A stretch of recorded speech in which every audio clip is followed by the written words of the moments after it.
Hello, everybody. Welcome. My name is Ruth Samalo, and I'm one of the programmers for Talk NYC. And it's my great pleasure to have with me the director of the Vasulka Effect, is I'm going to try to do as good as possible, Miss Hrafnhildur Gunnarsdóttir. Very good. Something. Splendid. Yeah. And if you get bored with the long version of the name, you're allowed to call me Hrappa. Hrappa, thank you so much. Well, I absolutely love this film, and I love the way that you've allowed us into the life of this incredible artist, and Steina and Woody are now like part of my spiritual family. So it was a brilliant discovery, because as we find out in the film, not a lot of people knew exactly who they were or everything that they brought to the history of experimental visual art and technology. So can you tell us a little bit, like, how did you meet them? I know you've met them way back in the day in New York, and what happened between the 80s and making this movie? Yes. Well, it's actually kind of a funny story. I studied film and arts actually in California. And everybody of my teachers was at the San Francisco Art Institute and also at California College of the Arts and Crafts, CCA called now. And they were always assuming that I was gonna go into video and become a video artist. And I couldn't understand why they always said, "Oh, you're Iceland, so you're gonna go into video art." And I was like, "No, I was gonna become a photographer." And then they said, "Well, don't you know Steina?" And I said, "Steina who?" And so that's how I got to know Steina. And then I was in California for some while, and I participated in this thing called New American Makers, which was like an exhibition series in California of video art. And I got to meet Steina in 1987. And from then on, I became, well, her work is, and their work is amazing. So they really influenced me. And they were at that time in New Mexico very happily. And we kept in contact all those years. I did a small thing about Steina because I was kind of appalled. Nobody knew of her artwork in Iceland in 92, I believe. And then I was in Santa Fe in New Mexico in 2013. And they were kind of down and out. And entering into, the twilight years without any real income, welfare or whatever, social security they could collect. And I was like, and they were still kind of relatively unknown. And I thought, well, maybe now's the time to film. And so I went back to Iceland. I got a small grant, and I came back in 2014, and the journey began. And I wrote a little script. I said, well, I would because you're always imagining things when you're making documentaries, how it's going to go. And I thought, well, they're going to become well known again, and they're going to solve all their financial problems. And the last shot in the film will be screening at a very, well-known museum, and basically it all turned out that way. So you're a visionary. You had a vision, or maybe you're a bit of a witchy one, and then you made it happen for them. Yeah, I am a little bit of a witch. But no, it was without, being funny about it. I've always thought it a pity how, they're not so well known, but it's also kind of who they are. They want to be in the background. They were fine with being called the techies, and they didn't want to really belong to the art world, because I think they felt that sometimes people were creating art in order to create art. But for them, it was always a journey into experimenting with, voltage and frequency, and creating images and creating soundscapes out of that. And and also, I guess if I think about how they have influenced me and being around them at that point in their life, late 70s and then into their 80s, um, every day they are enjoying themselves. They're not worrying about anything. And so that was also really, really refreshing. Yeah, that's something that, well, many things are brilliant about this film, but also the sense of intimacy that you have with them, and the ability that they gave you to record those very intimate moments. And you made a huge statement because you opened the film almost with like Woody like naked in the shower, and Stana like drying her hair with something that looks like a vacuum, cleaner. She was And cutting her hair with a vacuum cleaner attached to it. oh my God, that's brilliant. Um, Yeah. all those moments where you allow us to see also, and they allow you to show us those moments of the fragility of Woody's illness, and his issues, losing vocabulary and losing abilities, for somebody that it was so full of energy. And Yes. I love how, in a way, you kind of like you make some notes, but you let that theme go. And after some moment in the film, we don't see Woody anymore. Just after their life starts to pick up, and like right before the Whitney Museum exhibition, but Yes. you keep on with that theme of joy of life. And I absolutely adore where you have Stana, at the Whitney Museum, just dancing inside her Mm. mind exhibition. And that kind of like brings us into the last scene where you leave her dancing in the backyard, like dancing to Yes. life, even dancing, towards death as the camera, flies away. Um, Yes. was that something that you like had envisioned from the beginning? How that? No, no. It was all those dancing things, Well, one thing was opening up what I call the Pandora's box of the whole archive. I didn't really know what I was going to find. And I don't think Steina really knew what I was going to find, because she had said, oh, yeah, Andy Warhol and, all these people that I used to know and hang out with. And, uh, and I said, well, is there any footage? He said, well, maybe there is some. And, then when he started digging, it just, all these things came up. And one of it, the current theme through all their times, was them dancing, and like that scene with her dancing in the backyard. It's kind of a funny thing, because I just bought one of those cheap little drones, and I was flying it for the first time, and she saw it when I was just testing it out, and she started dancing. It wasn't choreographed or anything. It just, I don't know, she somehow knew that dancing shot would be the last shot, and the same thing in New York, who knew that she would start dancing, but it became a theme. And those kind of magic moments only happen in the editing room. And how, because you said that Stana kind of entrusted you with 500 hours of footage, and very dear to her. How was it to film with them, and to like, how was your working relationship? Were you showing them things that you were filming? Were you having conversations about what would be in the film or not? Because I feel like you're a much more experimental filmmaker, so I'm sure that you've went through different processes while making this film and figuring out how would best serve. Yes.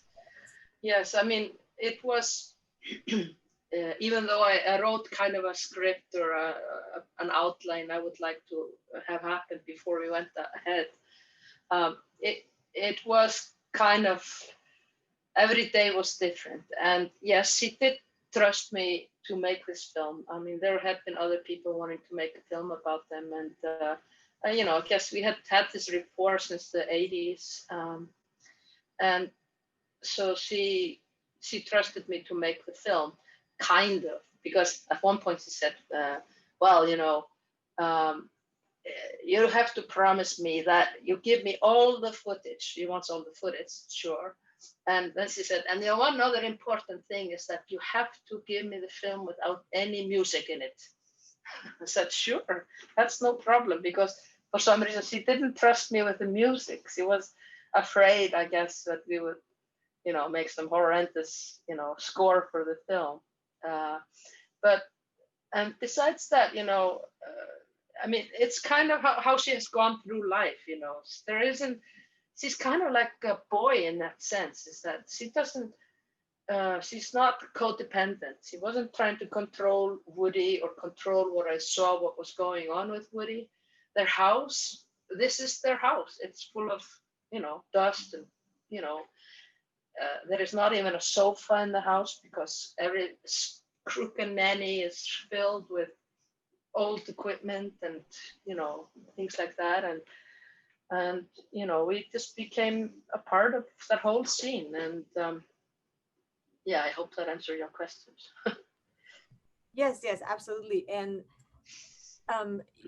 something that it was really important for me, because you worked it really well, is like how they also have this resilience and this trust that that their work somehow was gonna keep on going and was gonna be preserved. And up until we have that scene, like where we find that the University of Boulder in Colorado, that took on all the stamp brackage archives, they also took their archives, and then all of us watching the film, we're like, it's like, okay, their work is going to be digitized, because when we see like all the millions of hard drives through their home, it's like, oh my God, like.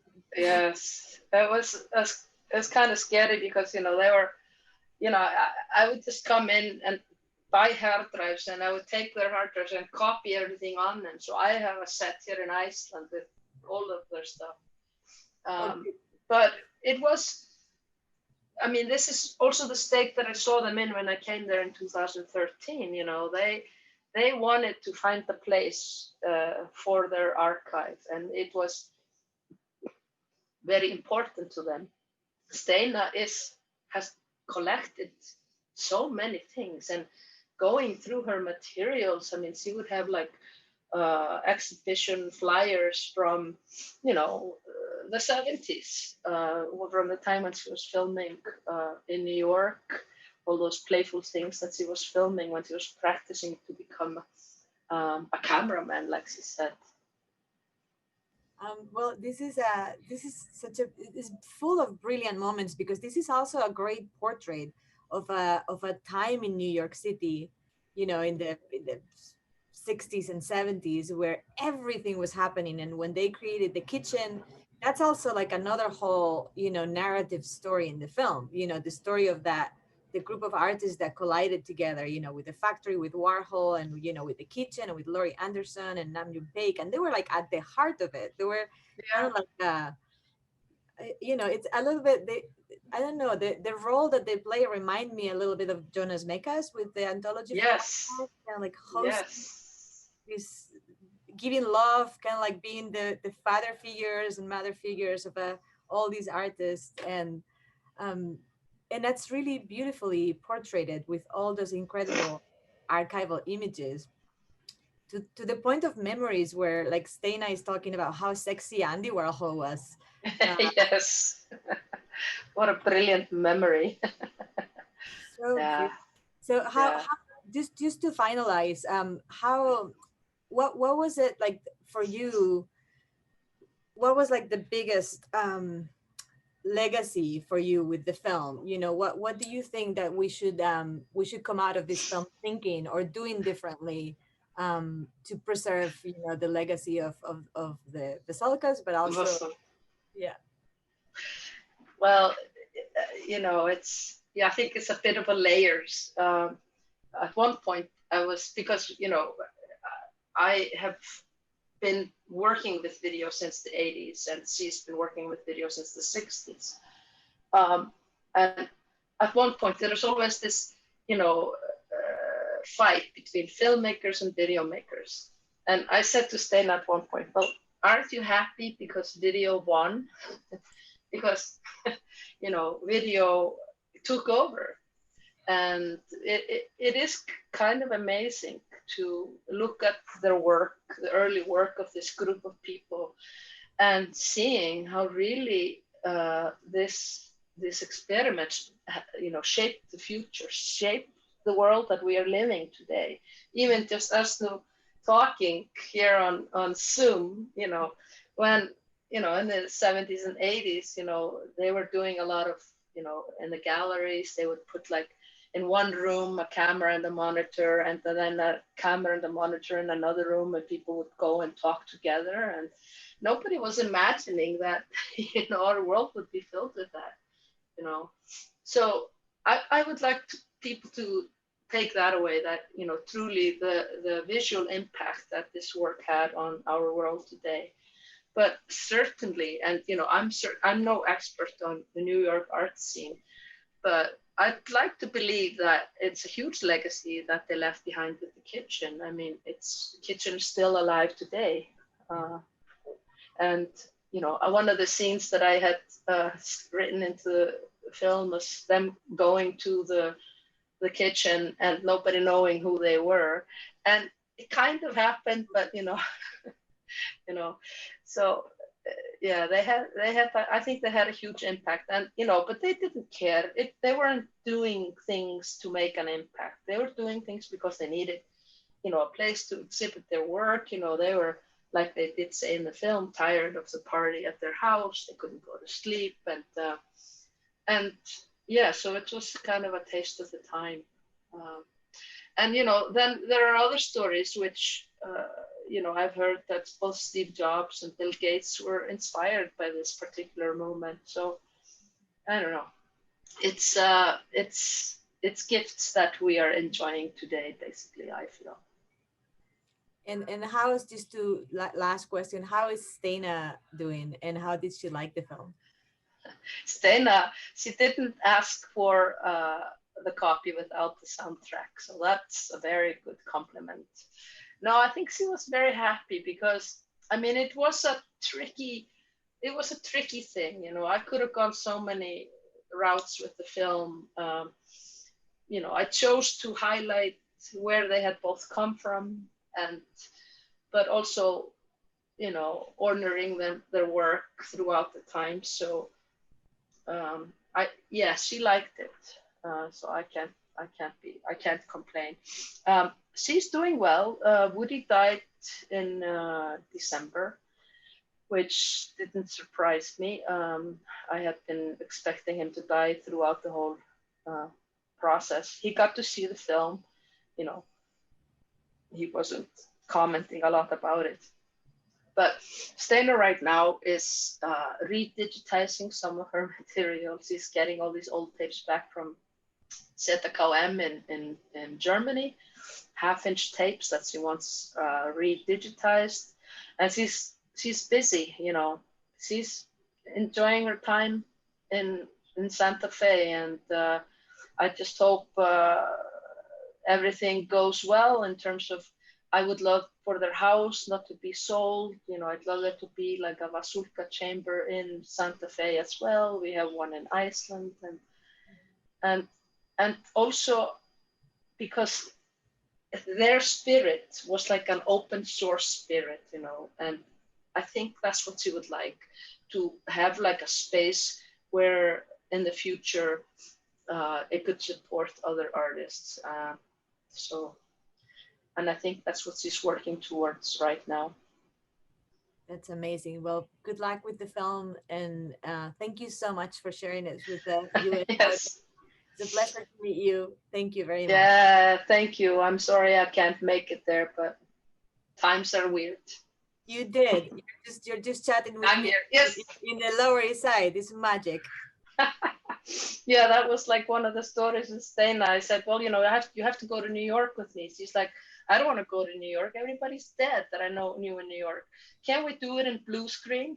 And I said, no, Stena, we can't do it in blue screen. We have to go. So I'm so happy you did. Thank you so much. Yeah. Thank you.